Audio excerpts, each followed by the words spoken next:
ती आता छान फुटायला सुरुवात झाली आहे वांग्याच्या झाडांना.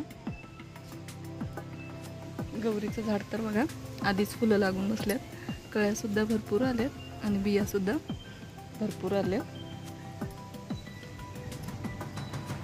तुळशी पण बघा किती छान आल्यात, हिरव्यागार तुळशी आल्यात. वांग्याची झाडं बघा,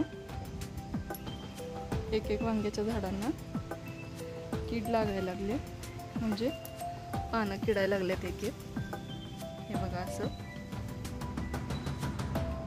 आता त्यावर आम्ही औषध तर मारत नाही, बघूया BCC पावडर मारायची, सुधारतात काय. एकच झाड तेवढं किडलंय, ती काही किडलेली नाहीये. एवढं वांग्याची 9 झाडं होती, छान आलेत वांग्याची झाडं ही. वांग्याची झाडं जेव्हा लावत होतो तेव्हा हे सगळं गवत खुरपून काढलेलं, तरी सुद्धा त्यामध्ये गवत तर येणारच, जमीन आहे म्हटल्यावर. पण लाल भाजी सुद्धा भरपूर आली आहे. आता मी यातली लाल भाजी काढणार आहे. लाल भाजी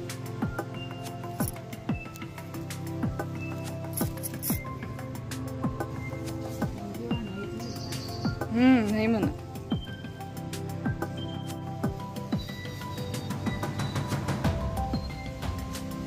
पानं किडल्यात एक एक.